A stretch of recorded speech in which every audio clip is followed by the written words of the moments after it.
Americans or men. There's a massive difference. The reason why most of the world doesn't care about Palestine, Samir, is because Palestine commits suicide bombings, plane hijackings. Like RFK Jr.'s father was killed by Palestinians. Think about this. So was Netanyahu's brother. Exactly. Plane hijack. Yeah. Exactly, in Entebbe. People don't care about Palestine, not because they're not good people, because they commit terrorism. That's literally it. Like, we don't care about people who commit terrorism.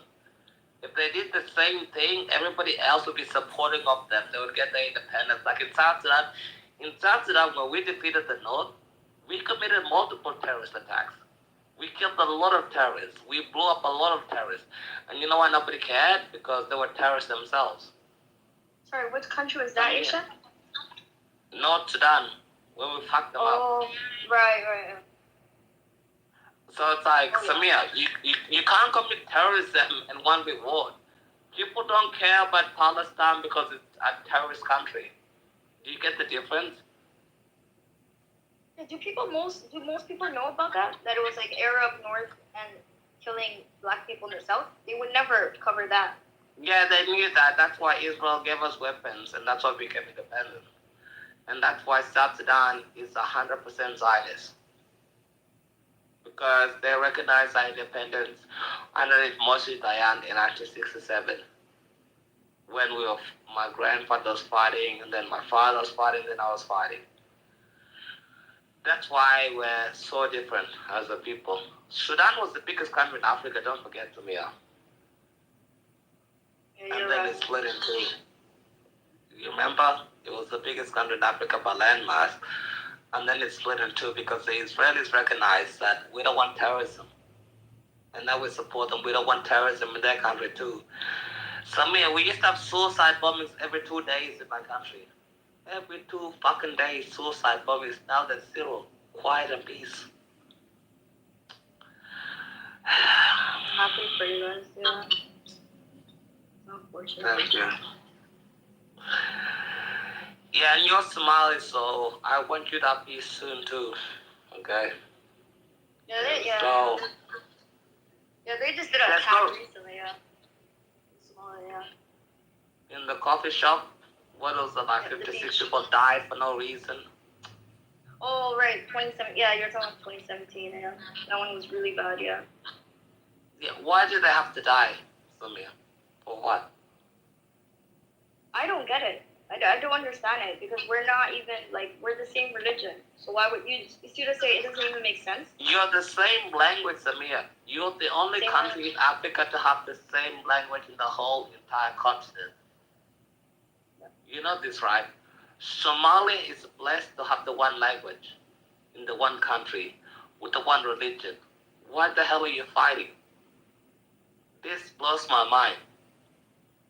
It was a tribalism at first, but this group right here, this is a group that literally, we don't know. It started after 2006, and it's funded externally. They have more power than the government.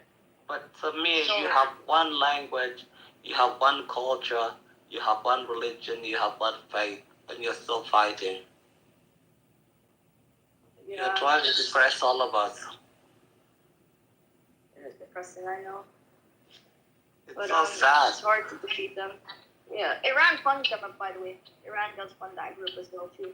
But they have the same name as Hamas. Harakat. Both groups have the same name. If you look it up. The Somali group and the Hamas. I don't know. I get that, but you have one language, you have one religion. Somalia should be thriving. You have the best coast in Africa, you have the best resources, you have the best of everything. Why are you fighting some tribalists? What tribalists that should Islam trample all of them? I don't understand why you guys fighting each other.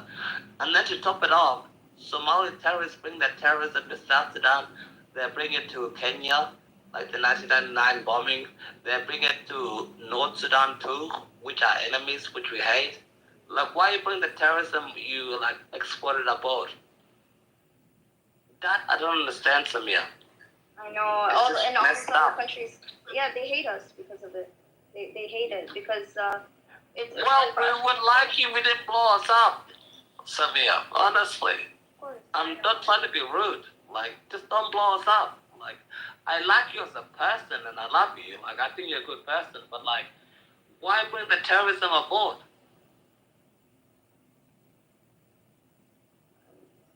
I have no words because I don't know. Our country's poor, and that group has more power than our government. So we need support. Let me say something. It sounds like she's explaining and you're not acknowledging that there's a group that's being financed from outside the country to cause the cause the conflict. I mean, like she acknowledging what you're saying, but you do, regardless of the one language or the one culture, money corrupts people. So if someone is financing a group, like she said, that has the same name as Hamas, you know what I'm saying, to destabilize that country, like, but you're not hearing that part. Like money do change things. Or like you say, you don't understand why. Money is the reason. Corruption is the reason. Like listen to what she's saying. So it's just money. That's toxic. Wow. No, I hear what she's saying, but like, I just think like me as a person, I cannot be persuaded to go do a suicide bombing just because I'm broke.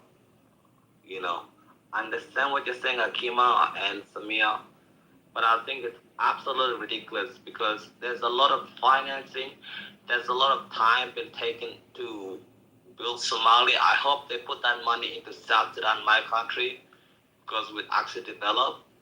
But I don't think like it's just, I don't know, like I'm lost for words.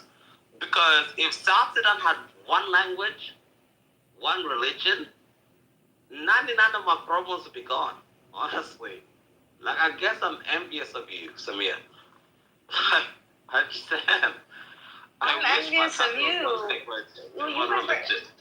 But you guys got safer when you split, right? When you split, it got better for you guys, right? Yeah, it did.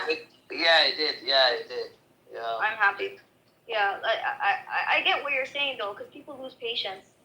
I mean, Kenya, Ethiopia, all these countries are our neighbors. The people are going to lose patience. This has been going on for how long? You know, so I don't necessarily blame you, Ashek, but thanks, Hakima. I also get what you're saying as well.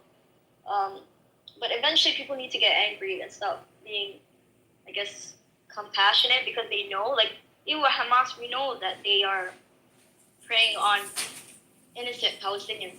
You see what I'm saying? It's a sad situation for them, but I mean, you know, it's I mean, I don't know what else you can do in that situation. They're gonna keep hiding behind their people. We know Hamas. How? They never released the hostages and surrendered. This war would have been done like 8 months ago if they did that. But they chose not to. No, Ashek, no. They knew they went too far with this attack. They knew that Israel would take them out. So the only reason they're surviving is because they have human hostages of their own people and the hostages of Samir, don't justify hostages. They would have been gone. Please. No, I'm not justifying it. No, that's not my point. No. They would have been demolished without that. That's my point. Without that, they would have been bombed completely. There's no. Israel has lost any ounce of tolerance for them. You see what I'm saying? They're going to be destroyed. But before October 7th, Israel was not bombing Gaza. So what do you mean tolerance? No, that's my point. Everything changed after October 7th. That's what I think we're saying the same thing.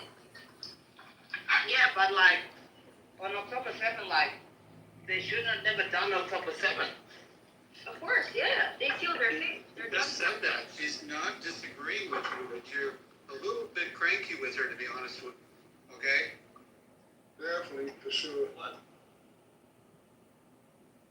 I'm just trying to talk to her. Like, go ahead, Dave. I missed what you just said, honestly. She also agrees with you that October 7th was a line that was drawn that Israelis can never tolerate and go back from. She seems to be agreeing with you, but you've been a little bit dismissive of her also. You're not listening. You're just waiting to talk next. Oh, I don't think that's the case. I've talked to Samir for like 3 years. If that was the case, I think she would have told me already. I don't know, but It's okay. We if that's the can case, talk. then let me know. Like I'm talking No, about it's 3 okay. years. You know. Yeah, no, I know. I like you.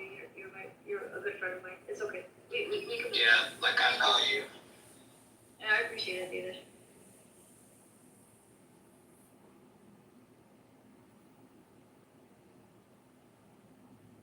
No, but I'm saying October 7th changed everything.